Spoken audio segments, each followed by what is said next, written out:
Good morning, dear students. Today I am going to explain last page of the chapter number 14, the couple. So let's begin this chapter. I will do what you advise, dear one, he replied. But tell me. वो क्या कहती है, वो जो farmer था, गरीब था, जो अपनी वाइफ को ढूंढ रहा था, वो उससे कहता है लेडी से, जो डक बनी हुई थी एक वहाँ पर, उसकी वाइफ जहाँ पर आ जाती है क्रिस्टल माउंटेन पर जहाँ पर जाता है, वो उसको एक एडवाइस करती है कि तुम जो है जो एक इस क्रिस्टल माउंटेन पर टॉप पर एक जो विजार्ड रह रहा है एक तरह, उसके पास जाओ और वो तुम्हें एडवाइस करेगा। I will do all the advise, and मैं तुम्हारी हर एडवाइस मानूंगा। किससे कहता है? अपनी वाइफ से। Why did you leave me so suddenly, तुम मुझे अचानक से ऐसे छोड़ के क्यों आ गई? If you only knew what I have suffered, क्या तुम जानती हो मैं तुम्हारे लिए कितना परेशान था, कितनी प्रॉब्लम में। I have short you an hour the world, यानी मैंने पूरी दुनिया में ढूंढ रहा हूँ तुम्हें जब से। I did not leave you willingly sad she, उसने कहा कि मैं अपने मन से तुम्हें छोड़ के नहीं आई थी। एक courtman asked me to come and look at the mountain torrent, एक कोर्टमैन ने मुझे यहाँ पर बुलाया था माउंटेन देखने के लिए यहाँ। वैन वी गो देयर, जब हम वहाँ पर गए।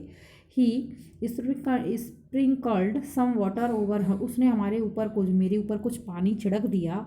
And at once I saw wing growing out of his shoulder, और हमने अचानक से देखा कि उसके शोल्डर पे से विंग्स निकल आए, पंख निकल गए उसके।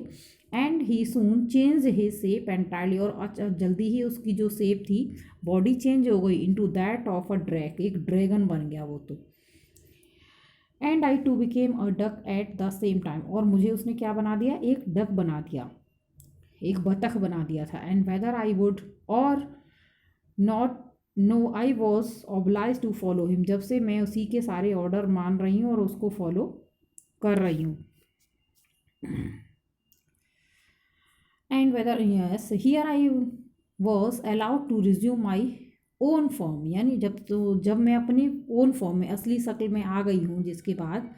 And now there is but the same difficulty of being recognise by you, लेकिन क्या प्रॉब्लम अब क्या है? जब मैं अपनी शक्ल में आ गई, डक से जो है एक लेडी बन गई हूँ, लेकिन वो उसने क्या एक ऑफ़र दिया है तुम्हें, कितनी सारी लेडीज़ मेरी सेम शक्ल की होंगी जिसमें से कि तुम्हें मुझे पहचानना होगा।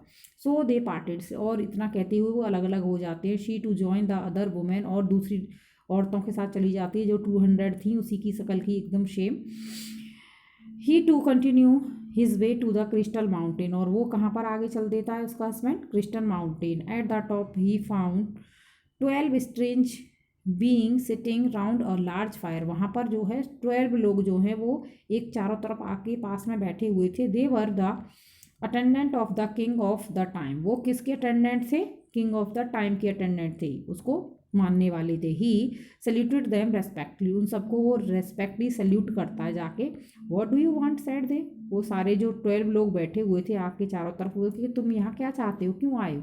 आई have lost my dear wife, मेरी जो वाइफ खो गई है। Can you tell me how to recognise her among 200 other woman as exactly alike, वो क्या कहता है, क्या आप मुझे बता सकते हो कि मैं उसी की जैसी सेम जो है 200 लेडीज़ में से अपनी वाइफ को कैसे पहचानूंगा? नो सैड दे, उन्होंने कहा नहीं नहीं, हम नहीं बता सकते। बट पर हैप्स आवर किंग कैन, लेकिन हो सकता है हमारा राजा तुम्हें बता पाए। उनका राजा कौन था? किंग ऑफ टाइम, टाइम का राजा जो है। Then arose from the midst of the flames an old man with bald head and a long white beard, who on hearing his request replied, एक वहीं आके पास में ही जो है एक बिना बाल वाला, सिर्फ एक बहुत वाइट वियर वाला जो है, जिसकी दाढ़ी सफ़ेद थी, ऐसा इंसान जो है उसकी बात सुन के उससे रिक्वेस्ट सुनता है और आंसर देता है। क्या देता है? दो all this women B exactly, सारी औरतें बिल्कुल उसी की जैसी होंगी। Your wife will have a black thread in the shoe of her right foot, लेकिन तुम्हारी वाइफ के सीधे पैर में जो है उसके एक काला धागा बंधा होगा, सिर्फ इतना डिफरेंस होगा जिसे तुम पहचान सकते हो। सो सेइंग ही वैन, इतना कह के जो ओल्ड मैन दिखा था वो गायब हो जाता है। And the traveller thanking the toil, और जो ट्रैवलर था, फार्मर था जो अपनी वाइफ को ढूंढ रहा था, वो चार जो जितने लोग बैठे थे सबको थैंक्स बोलता है। डिसेंडेड द, और पहाड़ से नीचे उतर के आ जाता है। Sure it is the that without the black thread, यानी अगर ऐसा नहीं होता तो वो पहचान ही नहीं पाता अपनी वाइफ को, सारी सेम उसकी जैसी 200 वुमेन में से। He would never have recognise, वो कभी पहचान नहीं पाता अगर काला धागा बंधा नहीं होता उसके पैर में। And though the magician try to hide her, और जो जादूगर था उसकी वाइफ को हमेशा के लिए छुपा देता। द स्पेल वॉज ब्रोकन, उसका जादू टूट गया जब उसने अपनी वाइफ को पहचान लिया। And the two return rejoicing to their home, और दोनों हैप्पीली खुश होकर हस्बैंड वाइफ दोनों कपल जो हैं अपने घर वापस आ जाते हैं। Where by lived happily ever after, जो हमेशा खुशी खुशी अपने घर में एक साथ रहते हैं। So I have completed this chapter today. Next day I will provide you work of this chapter through PDF.